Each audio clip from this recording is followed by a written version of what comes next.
Hi guys! Yung customer ko na sobrang pagod na pagod with fever, runny nose, and coughing.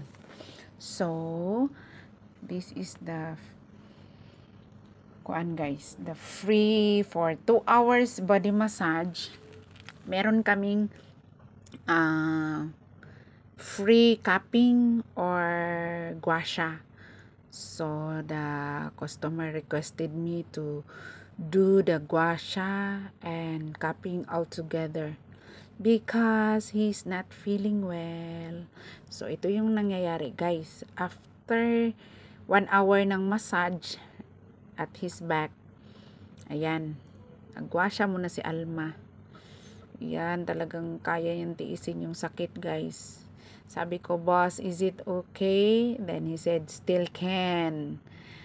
We have no choice because our principle is no pain, no gain. So, kailangan ko talagang gawin sa kanya yan ng walang awa-awa. Kaya kailangan talaga kasya. Ayun, kahit masakit, kailangan mong tiisin. It's because we need to let the heaty body out. Yung fever, flu, or merong kang coughing or heaty body, you have to let it out through gua sha. So, ayan yung ginawa ko guys. Talagang tiniis niya. Dahil yung principle natin is no pain, no gain. But it helps a lot to ease all your uncomfortable feeling inside your body. Ayan, isinali ko pa yung sa bicep niya. Ang sakit-sakit niyan. Pero kaya niya. Brave si sir. He is super brave man. Ayan. Kinaya niya yan lahat guys. Madali lang naman magawa siya guys. Basta lagyan mo lang ng oil. Enough oil. Hindi naman masakit yan guys. Maraming nagsasabi na masakit daw. Pero no. It's not painful at all. As long as you put oil. Yung ibang ginagamit nga nila is selling or coin. Yung iba naman is elephant tooth. Pero yung sa akin is sudo or spoon. Chinese spoon. Yan yung ginagamit namin pang gua sha guys. Kasi at least hindi siya sharpen but it helps a lot. Comfortable naman siya guys. So yan, gua sha muna si Alma for the brave client dahil gusto niya talagang maalis yung heaty body niya tsaka wala siyang enough sleep. So ito yung request niya. He told me, Kaka, please do gua sha for me and cupping. It's because I have cold and cough for 5 days already. I cannot sleep nicely. So, ito yung ginawa ko sa kanya, guys. After gua sha, cupping. Ayan. Kinaping ko siya, guys. Dahil yun ang request niya.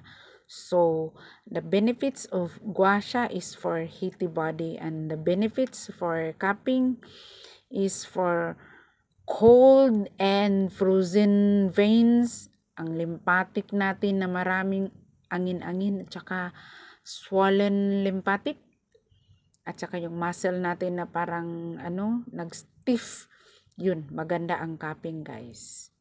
At saka it promotes good sleep. Is all the exhausted feeling. Then, ito yung pinapakita ko sa inyo guys.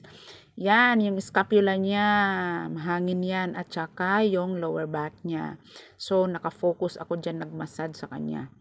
Yung connect sa kidney din. Masakit din yan sa middle section of his body. Then, scapular area, then nape area, nape and neck area. Kailangan din yun i-touch at saka dyan sa knee, behind knee, or sa femur area. Yan. Kailangan din yan i-touch dyan dahil maraming nakatira dyan na heaty. Yung cough and cold at saka fever dyan nakatira sa sa lukunan or behind the knee. So, kailangan talaga yun i-touch at super masakit yun. Pero kinaya ni sir. Sabi ni sir, no pain, no gain. Sige pa. Torture me. Sige pa. I can still tahan all the pain. No pain, no gain. Kaya yan. Yan. While nakakaping siya, kinomfort ko yung ano niya, yung head niya. Ka-head massage. Mild lang guys, at least you help the client felt comfortable, ma-relieve sa lahat ng mga exhausted or stress feelings. So yan, while waiting for the cupping time to diminish all the pain, and for sucking all the toxins from his body. So, kailangan ko muna siyang i-massage ng konti. Touch-touch lang sa mga veins sa ating ulo. Dahil maraming ugat ang ulo, guys. So, it felt comfortable. It helps a lot to relax the client. So, I'm so grateful that Sir is fully satisfied with my services for him and to all the clients. Ayan, tapos na guys. So, maraming salamat po sa panunood and have a blessed day and good health always!